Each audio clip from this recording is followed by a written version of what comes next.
that experience persecution severely. I haven't been in a situation that my life is in danger. But my wife and I, to some extent, are involved in sort of ministry to the cross-cultural workers in Indonesia, where their families, children, often experience some different levels of persecution, usually in forms of discrimination. So that's what the best that I can do. But I would like us to look at this together from a biblical perspective and then understand it as believers in the good way, in the proper way, and then respond it.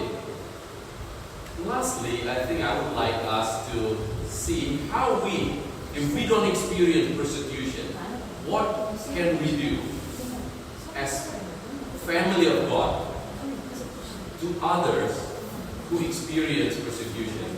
What is the responsibility for other Christians toward those who are being persecuted? So those are the things that I would like us to discuss in this session. And then I hope that this will be interactive.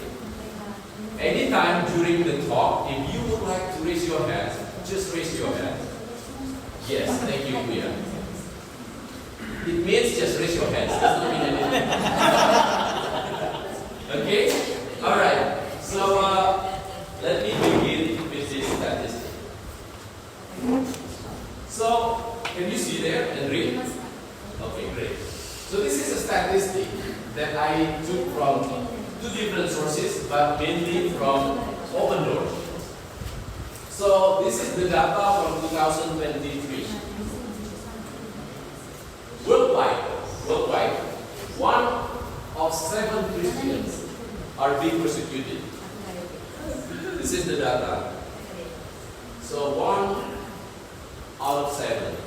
In Africa, it's higher. It's 1 out of 5. And in Asia, it's even worse. 2 out of 5 people, or 5 Christians in Asia, are experiencing persecution. The number is big, you can guess. Right? Because our brothers and sisters in China, the population is big compared to the population of all Christians in Asia. So that makes it higher. So this is again the total number globally. So to the best of the statistics, so this is not annually. So to the best of the statistics that they can collect, by 2023, there are 4,476 people, Christians, were murdered. There are 7,679 churches and Christians attacked, burned, something like that. And about 4,744 Christians being imprisoned because of their faith. So they're not imprisoned because they're stealing. So this is specifically because they are faith. Or they are doing a mission. So in some countries they're imprisoned because they are sharing the gospel. So this is the statistic. So what are the forms, sort of, persecution in Asia? So there are 5 things that commonly happens in Asia. So one is the systematic state-sponsored persecution. So this is the country where officially announced that they are not welcoming Christians. They don't welcome Christians, period. It's a religion which is disallowed to exist in that country. So the example of that is North Korea. North Korea says no. So religious nationalism. So this is a little bit softer. They don't really say it is the law, but it is against our national identity. So they see that Christianity, or the presence of the Christians, is a threat to their nationalistic values. So because of that, they are very resistant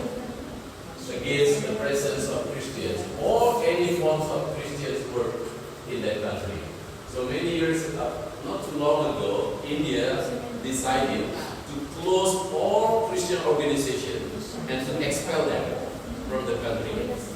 So they're not allowed to operate in India anymore.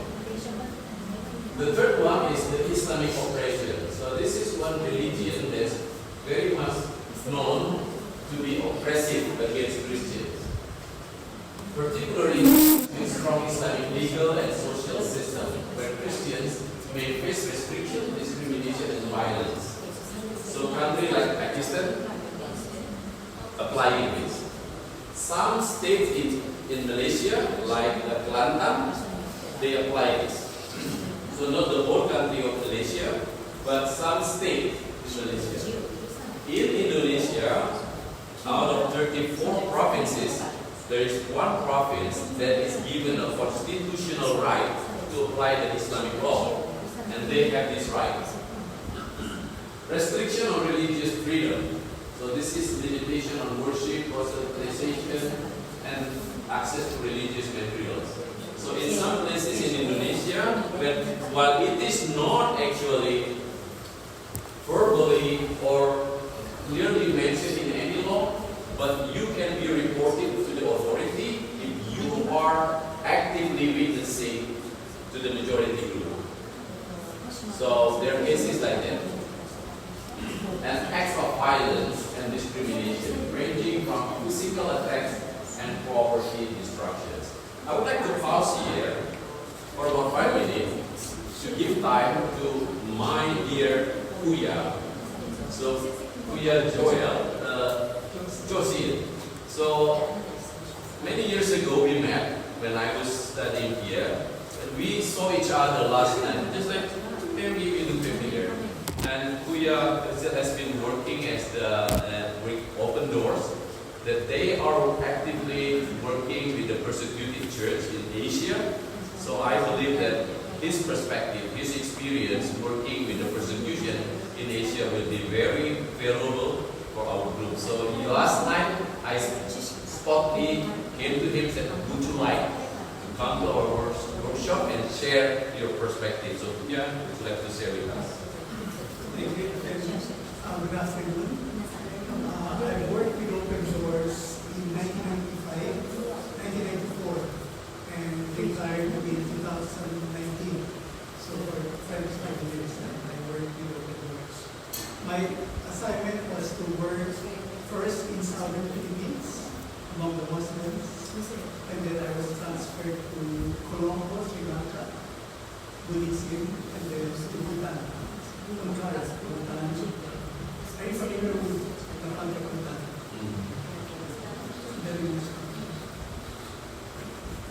When we speak about Open Doors, can you turn to the Second Timothy chapter 3, verse 1? Can somebody read that? Second Timothy is a very good verse of Open Doors.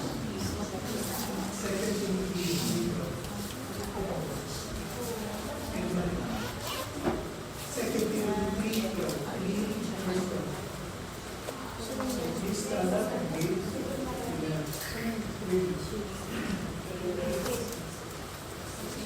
Anybody? Please. Go ahead. Second Timothy chapter 3, verse 12. Indeed, all who desire to live a godly life in Christ Jesus will be persecuted. Okay. Who will be persecuted? Every Christian? No. Those Who desire that a godly life. So, persecution will come to those Christians who really want to live a godly life. And the experience of Open Doors, there's so much persecution. So Open Doors, the reason why it's called Open Doors is because churches have been closed and Bible distribution are not allowed, churches have been burned. So we try to open doors for the country. So we're serving the persecuted church.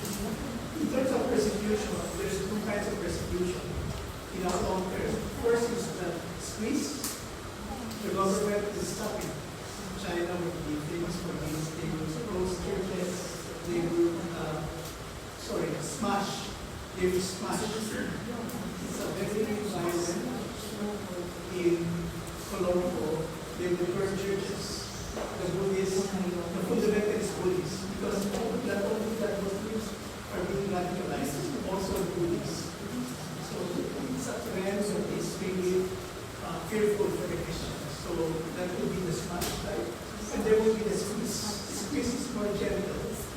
Like you're not allowed, if there's a well in the community, or a Christian, you're not allowed to get water from the well. Or if there is a school, Christians are not allowed. Only Buddhists or only Muslims. So it's a squeeze type. Not violent, but nevertheless, still targeting the Muslims and targeting the Christians. Also, one of my experience in Japan is in Japan, church, you won't see a regular church with a cross outside. No such buildings. They will only have house churches. Churches are allowed only in the house. Very small, they want to slow it. And you won't have to have a big cross. Only inside. So that's the Buddhist way of. But there are many house churches. In meeting, they meet very, very and in Sri Lanka, it's more, the Buddhists will be more aggressive. They will really burn the churches. But right now it's lesson. They have lesson the persecution. Effect says God doesn't want persecution. Yes. But the Lord is using persecution for the church to grow. For example, if you go to Acts chapter 8, let's go to Acts chapter 8. This is the example of persecution. Where? Acts chapter 8. And somebody read that verses 1 to 4. And you Acts chapter 8, verses 1 to 4. This is about the persecution. The first martyr. This is Saul, told by Greeting, on the day of great persecution broke out against the church in Jerusalem, and all except the apostle was scattered throughout Judea and Samaria, brought in men various reasons and one thing for him. Saul began to destroy the church, going from house to house, he dragged off old men and women, and put them in prison. Those who had been scattered preached the word whenever they went. Those Christians, because of persecution, they scattered. And because they scattered, they went to different places. And God used them for the gospel to share wherever they are. Before they were only in Jerusalem. Remember in Acts chapter 1, verse 8, the Lord Jesus said, you will have power when the Holy Spirit has come upon you. So, but they are concentrated in Jerusalem. But when persecution comes, they were forced to go out in different places. And that's where churches grow, because those Christians share the gospel wherever they are. So that is very, very important. For our members, for our people, to really take the gospel seriously. And whenever the Lord takes you, either by persecution, by choice, by work, by school, share the gospel. Share the gospel. So that's all of it. Thank you, I hope Kuya. that will help you. Thank you, Kuya. Great. So I hope the sharing by Kuya Joseph will enrich our perspective. So later you can also discuss with Kuya what are the experiences. So I would like also us to understand this. I believe this is not unfamiliar to you. So we know that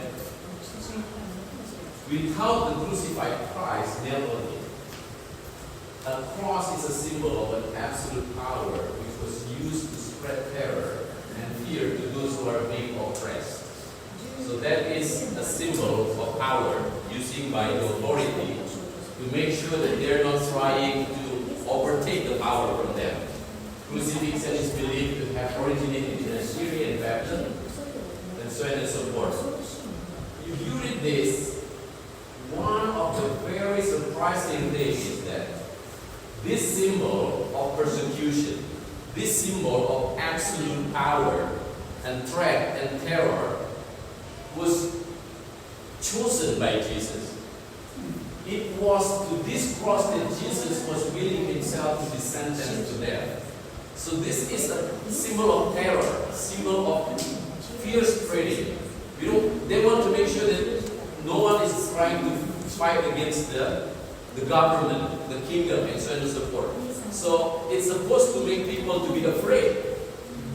And surprisingly, Jesus voluntarily, not I can say, because if we understand the struggle in Gethsemane, the cross was still fearful to Jesus. But he submissively to the will of the Father and willingly to carry it for himself. So because of that, we have a new meaning now of the cross. Let me repeat again. I want to make sure we understand this clearly. If only Jesus was never been crucified, then the cross is just a symbol of terror. That's it. It has no other meaning. But because Jesus took it to himself and willingly to be crucified on the cross, he gave a new meaning to the cross. It becomes a new meaning. So I would like us to see now these things. So before we go a little bit further, so I would like now to link between persecution, oppressions, and the cross. Okay? So please bear with me. So why persecution happened? One, John Stott pointed out that persecution simply clashed between two irreconcilable value systems. Communism can never get along with Christianity, and persecution exists. Extreme Islamists cannot get along with the Christianity, and persecution happens. So there's a clash of value system. So if we look at this, what do you think of our time today? Do you think that persecution will be less or will be more if we understand persecution as defined by John Stott? Any thought? Any opinion? How do you like to read it in the future? Is it getting worse or getting better? Getting worse. Why? The country's government have become more conservative. Okay. Then they are going to protect their nationalism and value for themselves. They don't allow outside value. Okay. That's one thing. Thank you. Any other thought? Clash of value.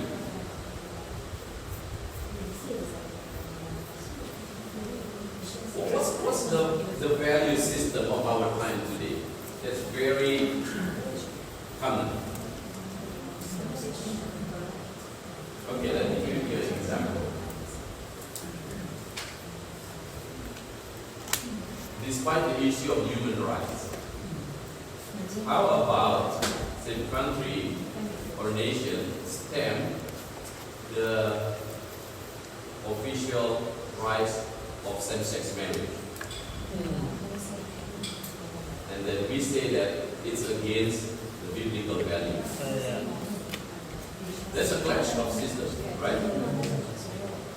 So the more we make a stand on the clashing value like that, the more likely persecution will become our experience. In our country, corruption is accepted, not by law, but by practice. You go to the office and you decided not to get involved in any sort of corruption. Your peers will persecute you. Your boss will not promote you. That can be a sort of discrimination or what we as Joseph said, squeeze persecution. Right? It can happen. So think about it. Think about it. So now let's put ourselves in that picture where persecution will likely to happen more in our time, in our society. And how are we going to respond to that will be determined in how much we embrace the cross as Jesus redefined it. So what difference does the cross offer to the face of persecution? So I would like to make 3 different proposals to us. This is one. Can anyone please read for us on this? That will save my energy a bit now. That will keep you from falling asleep from this boring session. Anyone? Anybody want to read this? Yeah, anyone? Jesus redefined the cross when he took the peril of the cross and made it as a criterion for being his disciple. Cross bearing is presented as being indicative of the level of life's commitment that will be necessary to be his followers. From Matthew chapter 16, verse 24. Any examination of Jesus' death in the New Testament will quickly reveal diverse perspectives on how the cross is considered significant for Christian belief and behavior. Paul's comprehensions of his own sufferings evolves as he reflects on the suffering endured by Christ. Luke also shows the cross as a representation of the Christian life and mission. Thank you. So, Jesus said that whoever wants to follow me, the term is clear. You have to deny yourself and carry your cross. So cross become a symbol of our decision to follow Jesus. So Jesus is giving a new meaning. The people during his time is avoiding it. Cross is shameful. It's disgraceful. You should avoid it. But Jesus said, no. If you want to follow me, this is the way. It's the way of the cross. So now for us Christians, we cannot make a cross as optional anymore. It becomes the package of faith itself. I believe in Jesus. I want to follow him. Then cross is the package. It's a combo. Like McDonald's combo. You cannot just take the chicken. You have also take the rice. It goes together. You cannot believe in Jesus, but take a different way. Jesus said, this is only the way. You cannot become my follower unless you carry your cross. So this means that in the face of persecution, Jesus as if to say, do not be afraid. The cross was used to terrorize you, to make you afraid. If carrying the cross will make you afraid to follow me, then think twice to follow me. It is a package. So here we define it. Yes. Remember Jesus was saying the narrow way. The narrow way, yeah. We are the followers of The narrow way, yeah. It's broken, it's Thorny, rocky, yeah.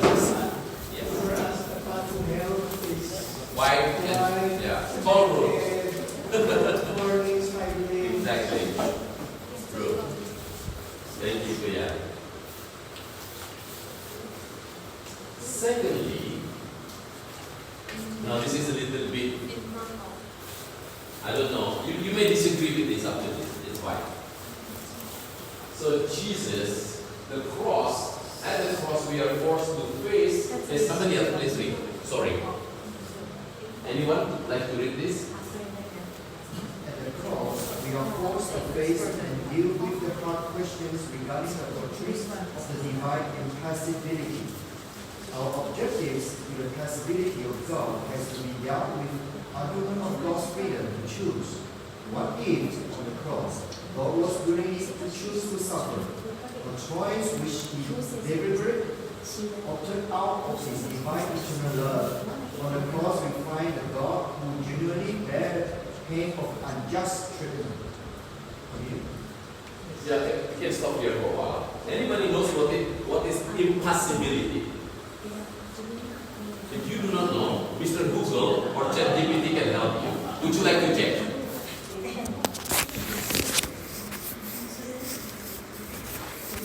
Impassibility.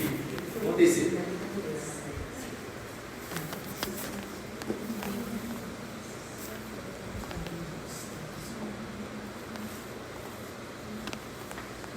Anyone has found the definition? Don't go to the very technical one. It is one side of the theological thing. A lot of debates about it. Impossibility Yeah. refers to the state of being incapable of suffering. Yes. Experiencing pain, moved by emotion. Yes. So it means people say that how can God suffer? If Jesus is God, how can He experience suffering to Himself? Or how can Jesus voluntarily took the persecution, the suffering to Himself because He loved His people? Love is emotional language, right? So we believe that Jesus loved us, and because of His love, He is willingly to carry the suffering to Himself. But people believe that God cannot suffer. He's God. He cannot be influenced by emotion, and He cannot suffer. If we talk to our friend Muslims, this is something that just like, how can you believe in God who suffered, who's defeated, who's tortured, who's wounded, who's poor? It cannot be God. How can we believe in God who's come to death on the cross? No, it's not God. So this is a difficult thing to do. We need to wrestle seriously. So on the cross, we are invited to rethink who God is in Jesus Christ. The sovereign God. The God who suffered for us. It's difficult to understand. If we check in most of other religions, God is untouchable. God cannot be hurt by anything. He cannot suffer. He cannot be wounded. But Jesus was there. So this is something very good what John Stott says. In the real world of pain, how can one worship of God who is immune to it? He continues saying that in Christ, God laid aside His immunity to pain. He entered our world of flesh and blood, tears and death. He suffered for us. So our God in Jesus Christ is the sovereign God. On the cross, we see the God who takes the suffering to Himself. Right? So the Hebrew writer says that becomes an encouragement. If you suffer, remember Jesus, who also suffered for you. So that becomes a source of encouragement. So the God that we worship is not the God who don't experience our suffering. So the reason why we can cry to God in our suffering, because He understands it very well. He experienced it. So if we experience suffering, if we experience oppression and persecution, and that moves us to cry out to God, God said, I know them. It's not alien to me. I experienced it myself. So we know that not only that He listened to our prayer, but He empathized with them. It's crucial to recognize how the cross served as a mission, source of inspiration and strength for the missions of the people. The relationship between mission and the cross. Hey, jump here. Yeah, sorry. I think I jumped. Oh no, alright. Yeah, still talk about a little bit about mission. It's also important to recognize that the cross is the demonstration of God's love and sacrifice, which encourages prophets to engage in His mission in bringing the world back to Himself. So in short, what I would like to say is that not only the cross is a symbol of God's solidarity with us in the suffering, but it's also a reminder for us that the cross is the price of the mission itself. It is on the cross that Jesus completed His mission. We should not forget the word when Jesus says, it's complete, it's finished. It's on the cross that Jesus completed His Father's mission. So if we want to be engaging with mission, cross is a place for us. Thirdly, I would like us to also think about the cross to re-emphasize what it means, God with us. The Emmanuel. It's a central theological concept referring to the belief that God became human in the person of Jesus Christ, thus dwelling among humanity. This doctrine is foundational to our understanding of the nature of the relationship between God and humanity. Cross, where Jesus was persecuted to the death, has become the climax of the doctrine. God in Jesus Christ is with us even in the experience of suffering, persecution, and rejection. So,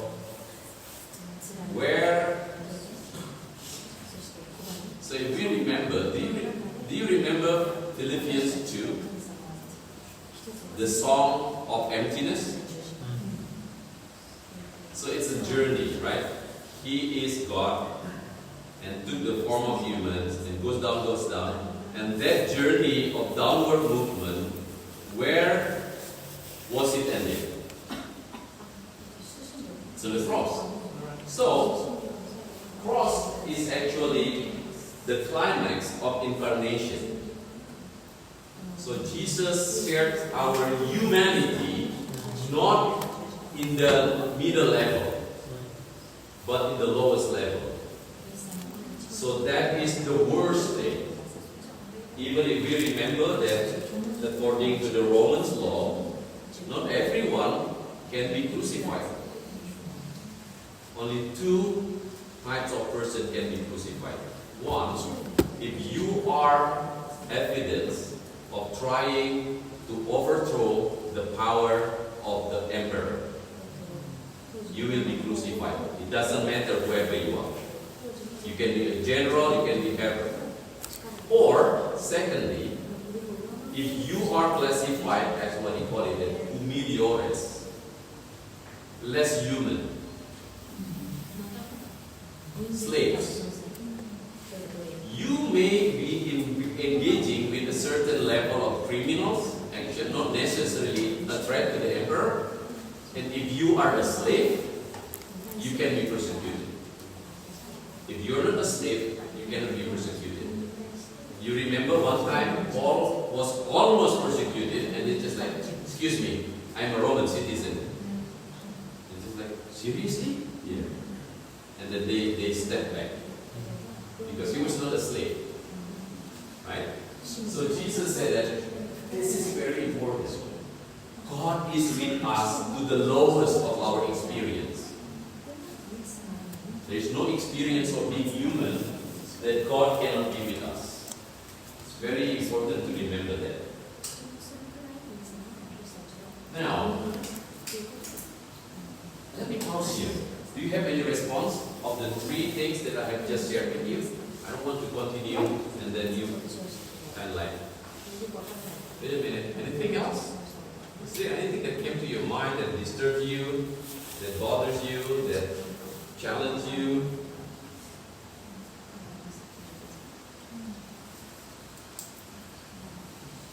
Is this what I expect coming to this worship?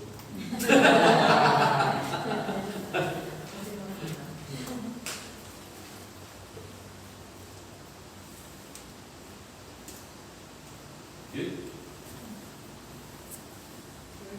Okay, yeah. For me, it's a new way of looking at things. Okay. I mean, I've served a persecuted church for 25 years. But it's really, I haven't seen it as part of, I should commend you for doing this. It's a deep appreciation of the cross as part of our discipleship process. Yes, we know the Holy Week, we know the Holy Thursday or the Friday. Here, you're saying to us that we need to identify more with the cross, more with suffering, for us to really appreciate what it means to be a Christian in the 21st century. Okay. And because of the many persecutions taking place, because of Islam beliefs is becoming more radical, really dying for their faith. I'm amazed how Muslims will die for their faith, but Christians, we have to sacrifice so much to do that. But they are sure they will have bombs in their bodies, and they will blast them in order to kill the infidels. Yeah, yeah. For us, we're not that kind of Strong. and we ready to die for our time.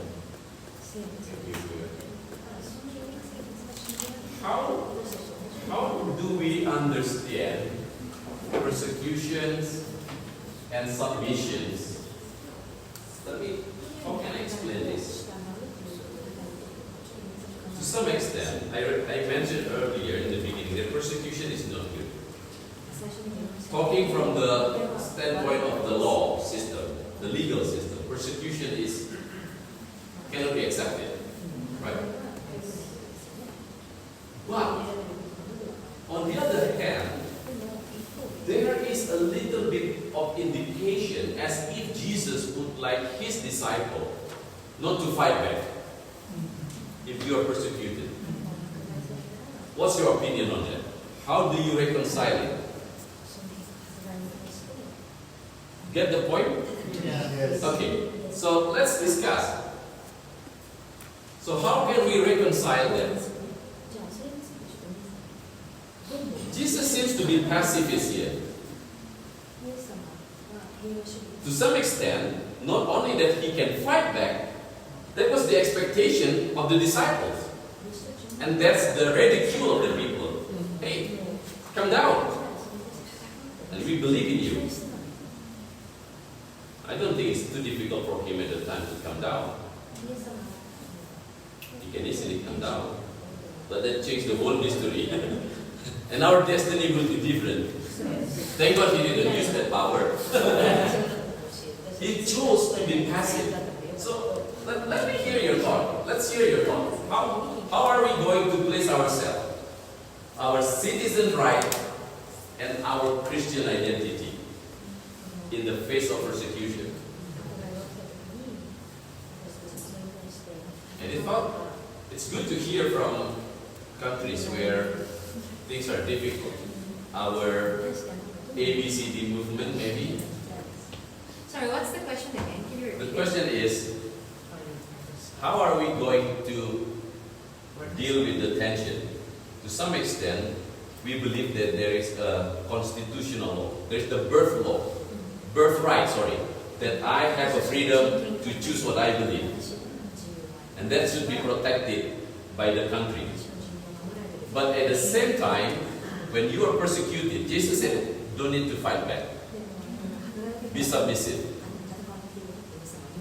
So how are we going to deal with this tension between our citizen right and our Christian identity as the follower of Jesus, where we use the emblem of the cross as our identity. So, any thought?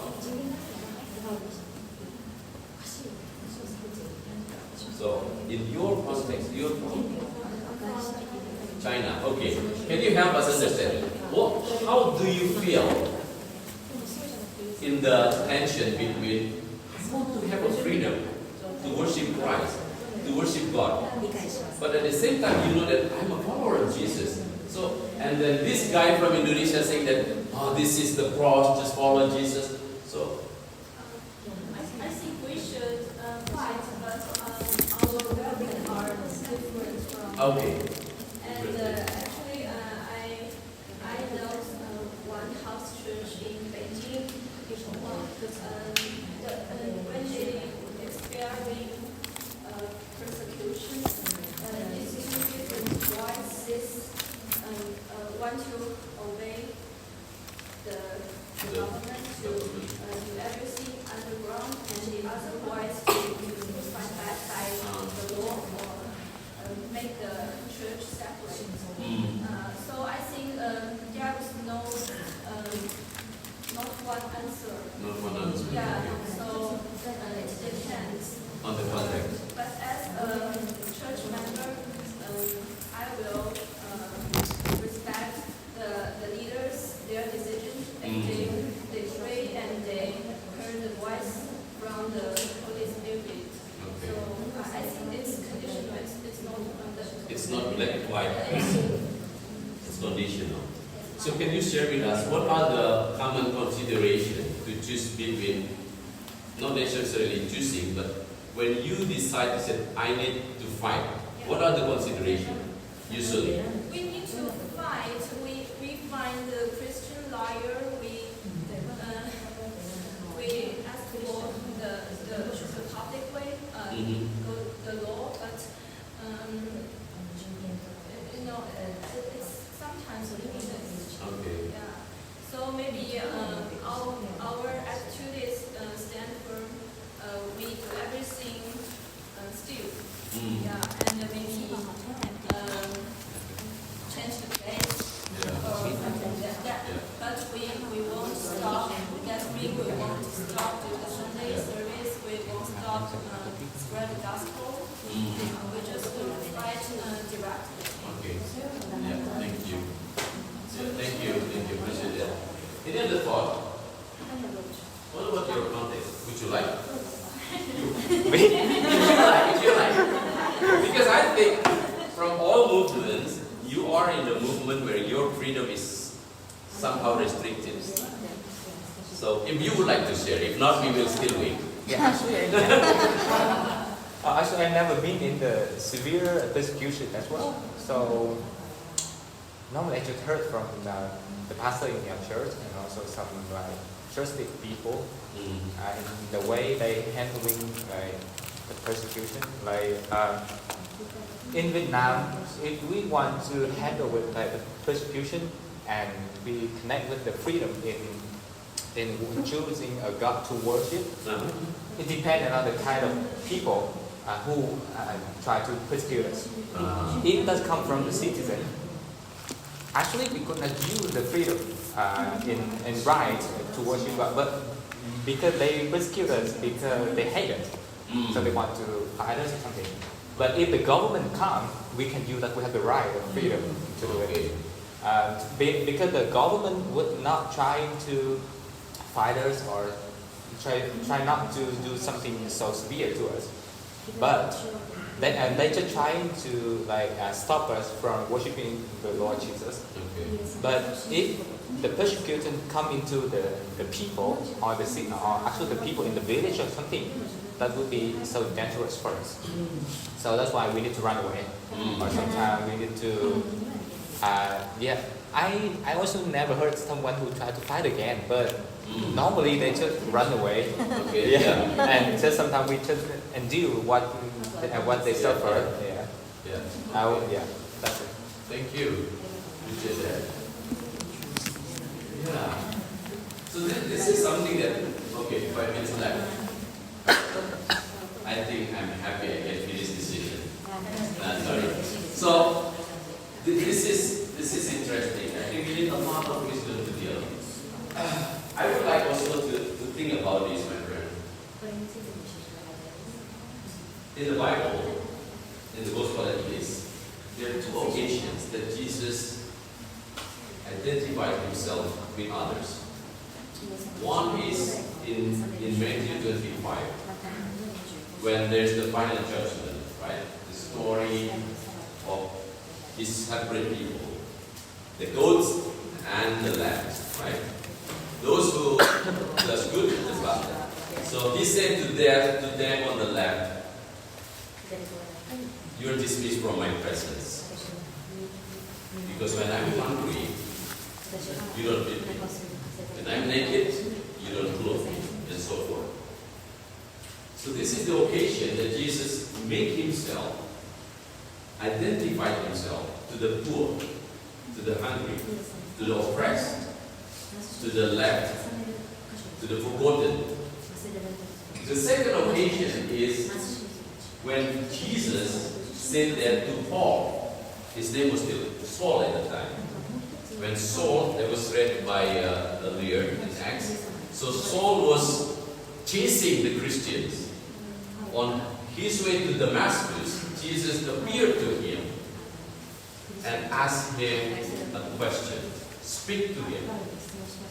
Saul, why do you persecute me? Not the church.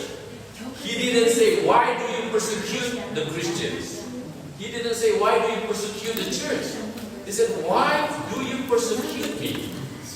So, when Jesus said, blessed are you if you are persecuted, I have been puzzled with that word for many years. And then I came to that text and just like, I think we are a special people that Jesus identified himself, and how blessed we are. Jesus don't identify himself with any Christians. He identified himself to the persecuted believers. So how blessed we are. So we didn't know that. I mean, what does it mean? Why do you call blessed? Because so not only that Jesus on the cross demonstrate Emmanuel with us, but when we are persecuted, so that it's me who the persecuted, not you. So it can also mean, let me handle this for you. Right? It's like he takes over us and he enters us mystically.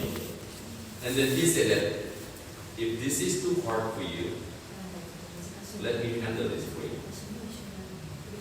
Let me experience for you. And with you. I'm with you now. It is me who to persecute. It's you. So it's beautiful. It's still painful. It's still very, very hard. But it's beautiful. So let me quickly here. So what does cross do to us when we are experiencing persecution? One, it gives us power to endure hardship. It gives us power. The things that I have just mentioned to you, that's what I meant. So Jesus said that not only that I bless you with the power, I'm taking it now to myself. So that is submission. I think the call to submit when we experience persecution is to give ourselves to Jesus and let Him bear it with us and for us. So it's difficult, but secondly, the is the place when we see Jesus declare forgiveness to those who persecuted him. If you read the explanation of crucifixion, that not only words, even breathing is painful. So every word that came out from his mouth is a pain, because you can stretch like this. So breathing is already difficult. So with that pain, he said, Father, pardon them, because they know not what they do. He released forgiveness. A month ago, my wife and I, we had a retreat with couples, families of cross-cultural workers, and one of the family had to let their daughter go to the different school in the different city because their daughter has been bullied almost every day by her friends. There was a time when after the school, all her classmates put her in the room, in the classroom, and locked from outside, and they left her. So that girl, age of 9, crying alone in the school all night long. School was empty. Nobody was there. So after that, the parents was very difficult, and then long story short, they decided to let the daughter go to the different city. And then this couple told us there was a moment that they wanted to move, also to leave the field. Leave the field, what do you mean? This is like to leave the mission field because it's too hard for them to see the children suffer.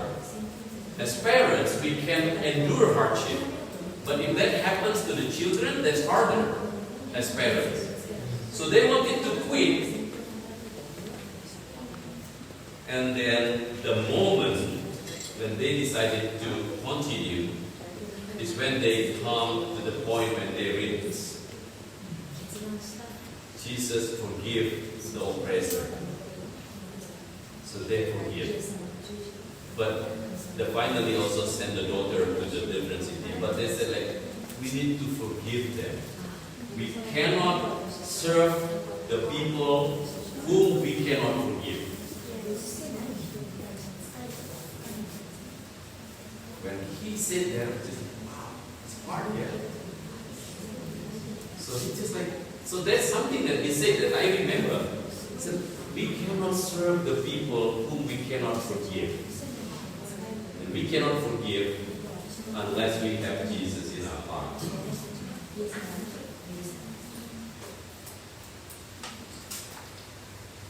Cross is also the power to reach out to missions. The story that I just told you goes together.